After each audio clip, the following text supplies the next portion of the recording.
Assalamualaikum warahmatullahi wabarakatuh.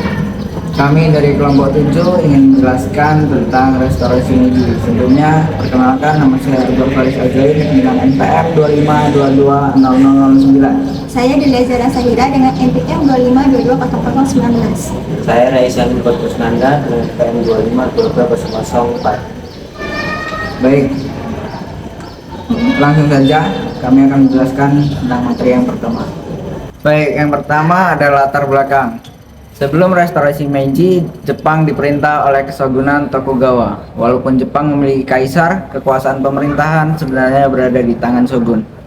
Kaisar hanya dianggap sebagai simbol negara, sedangkan shogun mengatur politik, ekonomi, dan militer. Pada masa itu, masyarakat Jepang juga masih menggunakan sistem feodal. Ada golongan samurai, petani, pengrajin, dan pedagang. Setiap golongan memiliki kedudukan yang berbeda, sehingga kehidupan masyarakat sangat terikat oleh aturan kelas sosial.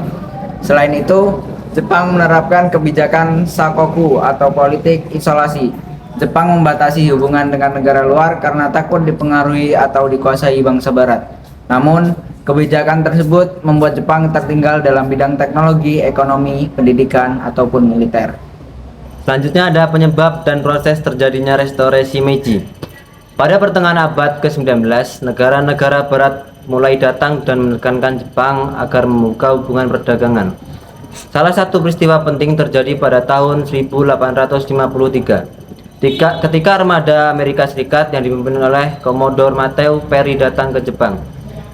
Kedatangan bangsa barat membuat masyarakat Jepang sadar bahwa negaranya tertinggal jauh.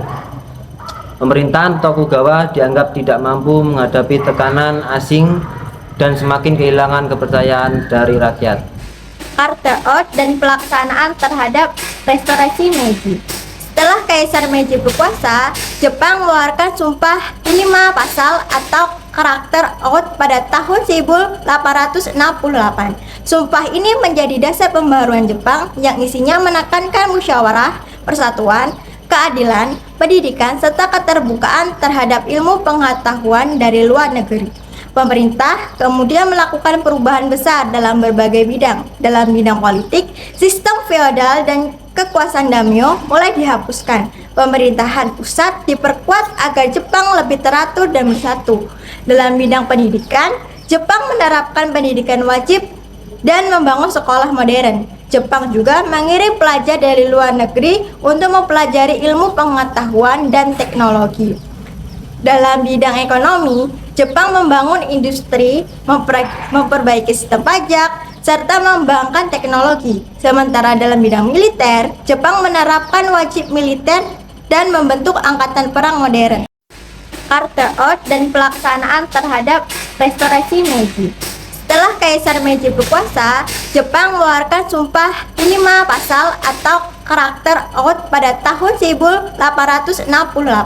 Sumpah ini menjadi dasar pembaruan Jepang yang isinya menekankan musyawarah, persatuan, keadilan, pendidikan, serta keterbukaan terhadap ilmu pengetahuan dari luar negeri.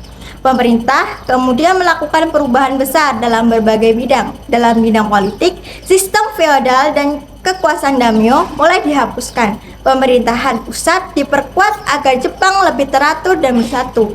Dalam bidang pendidikan, Jepang menerapkan pendidikan wajib dan membangun sekolah modern. Jepang juga mengirim pelajar dari luar negeri untuk mempelajari ilmu pengetahuan dan teknologi.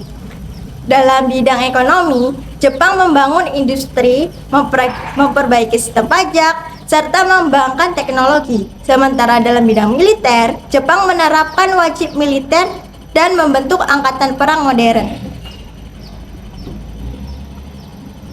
Semua pembaruan tersebut dilakukan berdasarkan semboyan Foku Koichi yang berarti negara kaya, militer yang kuat.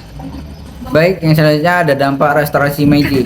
Restorasi Meiji membawa dampak yang sangat besar bagi Jepang. Dalam bidang politik, Jepang berubah dari negara yang memakai sistem feodal menjadi negara dengan pemerintahan yang lebih terpusat.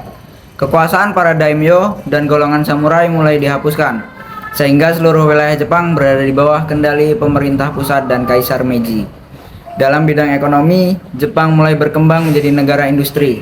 Pemerintah membangun pabrik, jalur kereta api, pelabuhan, serta memperbaiki sistem perpajakan. Perkembangan tersebut membuat perdagangan semakin maju dan Jepang mampu menghasilkan barang sendiri tanpa terlalu bergantung pada negara lain. Yang selanjutnya dalam bidang pendidikan. Pemerintah menerapkan pendidikan wajib bagi masyarakat. Sekolah-sekolah modern dibangun dan pelajaran seperti ilmu pengetahuan, teknologi, serta bahasa asing mulai diajarkan. Hal ini membuat masyarakat Jepang memiliki pengetahuan yang lebih luas dan mampu mengikuti perkembangan zaman. Selain itu, ada juga dalam bidang militer. Jepang membentuk tentara modern dengan sistem wajib militer. Jepang mempelajari teknologi persenjataan dan strategi perang dari negara barat. Akibatnya, Jepang yang sebelumnya dianggap lemah dan tertinggal mulai dikenal sebagai negara yang kuat di Asia. Namun, perubahan tersebut juga memiliki dampak bagi masyarakat. Golongan samurai kehilangan kedudukan istimewanya, sedangkan masyarakat harus menyesuaikan diri dengan aturan baru, seperti pajak dan wajib militer. Walaupun begitu, secara keseluruhan, restorasi Meiji berhasil membawa Jepang menjadi negara modern dan mampu bersaing dengan negara-negara barat. Kesimpulannya, Jepang yang sebelumnya tertutup dan tertinggal akhirnya berkembang menjadi negara modern yang mampu bersaing dengan negara-negara barat. Sebagai penutup, jadi restorasi Meiji bukan hanya pergantian kekuasaan dari kesogunan kepada kaisar, tetapi juga awal modernisasi Jepang dalam berbagai bidang. Sekian pemaparan dari kami. Terima kasih.